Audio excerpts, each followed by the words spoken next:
나 이해가 안 되는 게 일종의 공익재판인데 이거는 의사도 할 수 있는 거고 일반인도 할 수 있는 건데 그거를 1심에서 이게 그러니까 적격하지 못하다고 그냥 기각한 건데 쉽게 말해서 그러니까 우리나라 저기 뭐냐 사법부 문제가 많은 거야 이게. 헝가리 의대가 이제 어떤 면허를 지금 팔고 있고 외국으로 유출하는 어떤 해외 의대생들을 위한 그런 면허 장사를 하고 있다는 그런 어떤 방증이 되고 있기 때문에 이것 또한 굉장히 중요한 단서이고 한마디로 면허 장사가 많네요 이게.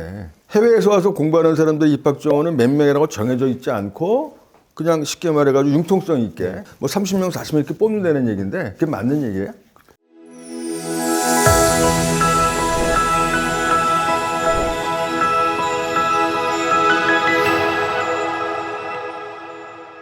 오늘은 해외에서 의과대학을 졸업을 하고 국내에 들어와서 국가고시를 봐서 의사가 되는 과정에 여러 가지 절차상 또는 과정상의 문제가 있다는 데 대해서 심각한 문제의식을 갖고 있는 공이모 선생님을 모셔서 이 그동안의 과정과 경과에 대해 설명을 듣고자 합니다. 자, 본인이 설명을 좀 해주시죠. 네, 안녕하십니까. 공정한 사회를 바라는 의사들의 모임 공이모에서 총무이사로 활동하고 있는 이비인후과 의사 남우주입니다. 근데 토요일 날 오후 시간인데 그래도 시간을 내셨네요, 어떻게? 네, 이번 주가 출산 휴가여서 출산휴가. 출산 휴가를 보장해주는 훌륭한 교실에 있어서 지금 휴가를 내고 찍으러 왔습니다. 대한민국 저출산이 굉장히 심각한 문제인데 애국자네요.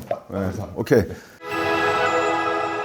우선 제가 궁금한 게 공이모가 처음에 어떻게 생겼던 거고 그 다음에 공이모가 현재 어떤 활동을 하고 있고 구체적으로 어떤 소송 같은 것도 하고 있다고 들었는데 그 경과와 그 다음에 그동안에 그 의료계에서 어떤 도움을 줬었고 앞으로 의료계 선배들이 어떻게 도움을 줘야 되는지 이런 부분에 대해서 좀 구체적으로 좀 설명을 해주세요. 네, 먼저 이제 공이모가 처음 만들어진 계기는 이제 처음에 한창 이제 우리나라에서 그 해외 의대를 졸업한 사람들이 우리나라 국가고시를 보게 되는데 그 과정에서 문제가 많다는 점을 알게 된 소수의 사람들끼리 모여서 이제 공이모라는 그런 어떠한 그룹을 이렇게 만들게 되었습니다.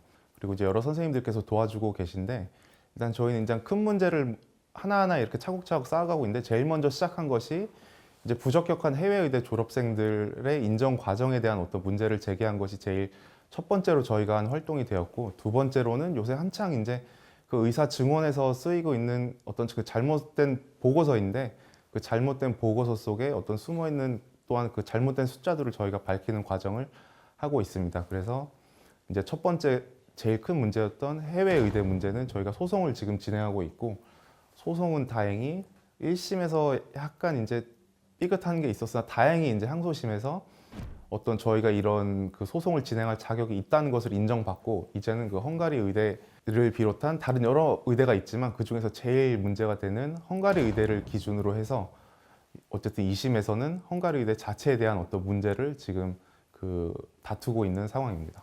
그럼 이제 헝가리 의대 문제가 2심에서 그 공이모 측에 주장한 것이 받아들이게 되면 해외에 있는 다른 의대에도 비슷한 식으로 이제 이게 그 적용이 될 수 있겠네요. 네, 저희가 이제 여러 가지 해외 의대가 있지만 그 중에서 제일 많은 게 이제 헝가리 의대, 우즈베키스탄 의대인데 어쨌든 메인은 헝가리 의대이기 때문에 저희는 일단 헝가리 의대에만 집중을 하고 헝가리 의대의 문제가 어떤 그 법원에서 이게 해결이 되면은 다른 의대는 자연적으로 이제 해결이 되지 않을까 그렇게 생각을 하고 있습니다. 아니 헝가리 아니라 어디 가서라도 제대로 된 교육만 받고 와서 국내 의과대학을 졸업한 것과 동일한 정도의 자격을 가지면은 그 의사로서의 자격이 있지 않냐라고 말할 수 있는데 제가 파악하기로는 이제 헝가리 의대 문제 중에 하나가 그러니까 이제 헝가리 의대는 그 각 의과대학에서 이제 예를 들어서 입학 정원이 100명이라고 치면은 해외에서 와서 공부하는 사람들 입학 정원은 몇 명이라고 정해져 있지 않고 그냥 쉽게 말해가지고 융통성 있게 뭐 30명, 40명 이렇게 뽑는다는 얘기인데 그게 맞는 얘기예요? 네, 일단 저희가 찾아본 결과는 우리가 이때 보통 시험을 보면은 그 이제 앞에서부터 순서대로 뭐 40명을 뽑는다고 치면은 40명에 대한 어떤 커트라인이 있어야 되는데 헝가리 의대는 일정 기준을 통과하면은 다 붙여줍니다. 그래서 학원에서도 그렇게 유학원에서도 그렇게 광고를 하는 게 예를 들어서 뭐 60점이 커트라인이면은 60점 이상을 맞으면은 다 붙여준다. 그 얘기는 사실 커트라인이 그 정원이 없다는 얘기랑 또 똑같은 얘기이기 때문에 헝가리 의대에서는 어떻게 예를 들어서 뭐 한국 사람을 30명 뽑는다고 했을 때 앞에서부터 줄 세워서 30명을 뽑는 게 아니고 이 정도만 넘으면 무조건 다 뽑아주겠다. 그러니까 이거는 사실상 정원이 뭐 정원이 어딘가에 뭐 명시되어 있을 수도 있지만 이거는 사실상은 정원이 없는 거다라고 저희가 보고 있습니다. 한마디로 굉장히 클리어하지 못한 거네요. 그러니까 네, 맞습니다. 이 입학하는 과정, 네. 전형 과정부터. 근데 그다음에 또 하나 들은 게 헝가리 의대는 뭐 예를 들어서 대한민국에 외국 의사들이 들어와서 외국 학생들이 들어와서 공부를 하게 되면 당연히 우리나라 학생들이 같이 공부하니까 네. 한국말로 공부를 할 텐데 헝가리 의대에 가는 우리나라 유학생이나 외국 유학생들은 헝가리 학생들과 같이 헝가리어로 공부하는 게 아니라 영어로 공부한다는 게 사실이에요? 네, 맞습니다. 헝가리에서는 지금 유학원이 지금 대호황을 이루고 있는데 그런 이유가 헝가리에선 영어만 어느 정도 하면은 영어 성적으로만 입학을 할 수 있습니다. 그래서 일정 기간은 영어로 수업이 진행되고 뭐 헝가리에도 당연히 뭐 임상 실습이 있기 때문에 그 PK를 돌 때 뭐 헝가리어를 조금 배워서 한다고 하는데 사실 우리나라 학생들도 한국어가 원어 그러니까 모국어임에도 불구하고 아주 질 좋은 어떤 그런 임상 실습을 받으려면 굉장히 많은 단계를 거쳐야 되고 이게 쉽지 않은데 과연 거기서 잠깐 배운 헝가리어로 임상 실습을 제대로 할 수 있을지가 의문이고 그리고 또 헝가리어는 외국인이 봤을 때 한글만큼 어려운 언어에 있기 때문에 이거를 과연 대학 가서 잠깐 뭐 한두 학기 배워서 이거를 임상 실습에 써먹을 수 있겠냐. 그래서 또 어쨌든 그 학생 동안에 제대로 된 학생 실습을 하고 졸업을 했겠냐. 그게 저희가 가장 의심하고 있는 그러니까 부분입니다. 중요한 포인트를 지적하신 것 같아요, 이게. 중요한 포인트를 지적하신 게 이게 우리 국가고시라는 것은 6년 또는 8년 동안 의과대학 교육을 충실히 받았느냐에 대해서 마지막 그냥 이 하나의 절차인 것, 이 통과 절차인 거지. 중요한 거는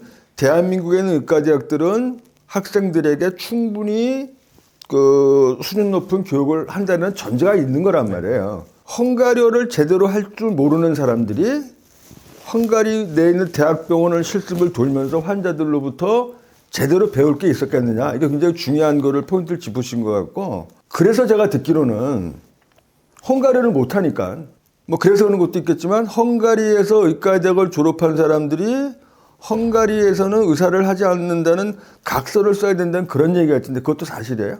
네, 헝가리는 일종의 사회주의 국가였기 때문에 우리나라와 다르게 그 어떤 의사들의 명단 같은 게 복지부, 예를 들면 이제 우리나라 복지부 정도 되는 기관에서 이거를 검색만 하면 언제 면허를 땄고 무슨 과고 어느 학교를 나왔고 이런 거를 다 알 수가 있습니다. 그 사이트에 보면은 그 어떠한 각서를 쓰고 의사 면허를 받은 분들은 제일 상단에 써 있습니다. 이 사람은 헝가리에서 의료 행위를 하지 않기로 서약을 하였다. 그러해서 또 헝가리에 의사 면허를 발급한다라고 이렇게 써 있습니다. 물론 그 사람들이 그 서약서를 썼다고 해서 뭐 교육 과정이 다른 건 아니지만 어쨌든 그 서약서가 존재한다는 것 자체가 헝가리 의대가 이제 어떤 면허를 지금 팔고 있고 외국으로 유출하는 어떤 해외 의대생들을 위한 그런 면허 장사를 하고 있다는 그런 어떤 방증이 되고 있기 때문에 이것 또한 굉장히 중요한 단서이고 이것도 저희 소송에서 현재 증거로 제출된 상태입니다. 그러니까 지금 말씀하신 것처럼 한마디로 면허 장사가 맞네요, 이게. 네, 맞습니다. 그래서 어쨌든 이렇게 각서가 존재할 정도로 해외 의대생들이 많은 헝가리 의대인데 애당초 입학부터 이렇게 다시 본국이나 뭐 다른 나라로 돌아갈 입학생들을 받았다고 하면은 과연 제대로 된 교육이 헝가리 의대에서 이루어졌을지 심하게 의심이 되는 상태입니다. 그렇네요. 제가 들어봐도 충분히 의구심 갈 수밖에 없고 이 문제에 대해서는 더 의사들만이 아니라 정부에서 이런 걸 왜 그냥 두고 보는지 이해가 안 되는 게 그 부실 교육을 받은 사람들이 요행이 시험을 합격해갖고 의사가 되게 되면은 그 사람들이 부실줄 수밖에 없는 건데 네. 어쨌든 그래서 이 문제를 가지고 제가 듣기로는 이제 소송도 진행하고 있다 그랬는데 그 소송을 진행하는 과정에서 어려운 건 어떤 게 있었었고 현재 어디까지 진행이 돼 있어요 이게? 네, 일단 진행 상황을 말씀드리면 먼저 일단 1심에서는 원고 적격이라는 문제가 제일 크게 문제가 됐었습니다. 일단 원고 적격이라는 거는 이 헝가리 의대가 문제가 있다는 것을 저희 공이모가 소를 제기할 자격이 있느냐를 따지는 게 제일 큰 문제인데 이 문제에 대해서 소송을 걸 만한 사람이 현재 한국에 있는 정상적인 그 커리큘럼 거친 의사들이 아니라고 하면은 대한민국에 과연 누가 이 소를 걸 수 있겠는가? 그래서 이제 이 소송의 그 적합성 여부 자체가 큰 문제가 돼서 1심에서는 일단 뭐 헝가리 의대 그 자체보다도 공이모 너네가 이 소송을 제기할 자격이 있냐 이런 게 문제가 됐었고 처음에는 그래서 원고에 자격이 없다라고 나왔었는데 저희가 항소심을 통해서 2심에서는 현재 한국의 의사들이 이거에 대해서 이렇게 클레임을 걸지 못하면은 누가 걸 수 있겠냐 이런 취지로 해서 저희가 원고는 적격을 하다고 받아들여진 상태입니다. 나 이해가 안 되는 게 일종의 공익재판인데 이거는 의사도 할 수 있는 거고 일반인도 할 수 있는 건데 그거를 1심에서 이게 그러니까 적격하지 못하다고 그냥 기각한 건데 쉽게 말해서. 그러니까 우리나라 재판, 우리나라 저기 뭐냐 사법부 문제가 많은 거야 이게.